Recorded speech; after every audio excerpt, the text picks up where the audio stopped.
మరి YCP party నాయకులు ఏ విధంగా ప్రవర్తిస్తున్నారో, ఎంత అసభ్యకరంగా ప్రవర్తిస్తున్నారో మనం చూసాం. 5 సంవత్సరాల్లో వారు అధికారంలో ఉన్నప్పుడు మహిళలు ఏ విధంగా అసభ్యకరంగా మాట్లాడారో చూసాం. యువతను ఏ విధంగా అసభ్యకరంగా మాట్లాడారో చేశారు. మరి మేధావులను ఏ విధంగా అవమానపరిచారో చూసాం. అమరావతి రైతులను ఏ విధంగా అవమానపరిచారో చూసాం. ప్రజలందరూ ఇది చూసే జగన్మోహన్ రెడ్డి గారికి 11 సీట్లకే పరిమితం చేసి బుద్ధి చెప్పారు. మరి ఇంకా వీళ్లలో మార్పు రాక ఇంకా ప్రజల్లోనూ మరి రోజు రోజుకి దిగజారి చిల్లర రాజకీయాలు చేస్తూ అసభ్యకరంగా మాట్లాడుతున్నారంటే మరి రాంబాబు గారికి మేము తెలియజేసేది ఒకటే, రాంబాబు గారు మీరు మీ అధినేత రాష్ట్ర ప్రజలందరికీ క్షమాపణ చెప్పాలి. ఈ రోజు మీరు అసభ్యకరంగా మాట్లాడారు.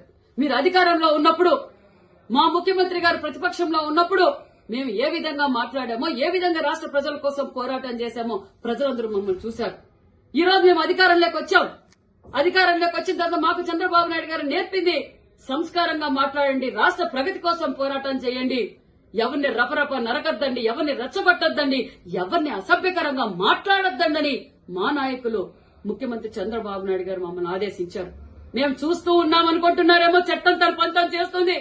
మా యువగల అధినేత నారా లోకేష్ బాబు గారు ఒక్క మాట చెప్తే మీ వైసీపీ నాయకులు ఒక్క గడప దాటి కూడా బయటికి రారన్న విషయం తెలియజేస్తున్నాం. మేము రెచ్చగొట్టకూడదు, మేము దౌర్జన్యాలకు పాల్పడకూడదని మా యువగల అధినేత నారా లోకేష్ బాబు గారు సంస్కారంతో ఈ రోజు రాష్ట్ర ప్రగతి కోసం ఈ రోజు మేము కష్టపడుతుంటే మీరు మా మాన్యశ్రీ ముఖ్యమంత్రి చంద్రబాబు నాయుడు గారిని ఈ విధంగా అసభ్యకరంగా మాట్లాడతారా? సిగ్గుస్తరం ఉందా? మనిషి అయితే నువ్వు మాట్లాడతావా రాంబాబు?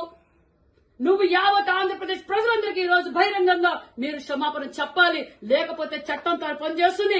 ఖబర్దార్ ముఖ్యమంత్రి గారి గురించి మాట్లాడే అర్హత గాని నీకు లేదు.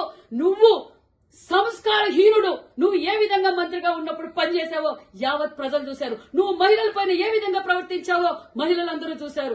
యావత్ ఆంధ్రప్రదేశ్ ప్రజలు నిన్ను చీకొడుతున్నారు. ఈ రోజు మరింత దిగజారిపోయి ఈ రోజు ముఖ్యమంత్రి గారిని మాట్లాడావంటే నువ్వు ద్రోహి, మహిళా ద్రోహి, యువత ద్రోహి. నీ అంత సంస్కారహీనులే లేరన్న విషయం కూడా తెలియజేస్తున్నాం. మరొక్కసారి నీకు తెలియజేస్తున్నాం, ఖబర్దార్. మా యువగల అధినేత అనుకుంటే ఒక్కడు కూడా నువ్వు బయటకు పెట్టలేవు. మేము నీకు సంస్కారవంతులం. మేము మీ అధినేత మీకు అది నేర్పలేదు. ఈ రోజు మా చంద్రబాబు నాయుడు గారు మమ్మల్ని అభివృద్ధి ధ్యేయంగా పనిచేయండి, ప్రజల కోసం పనిచేయండి అని చెప్తున్నారు. మేము రెచ్చపోతే ఒక్క గంట కూడా మీరు తట్టుకోలేరన్న విషయం కూడా మీకు తెలియజేస్తున్నాం.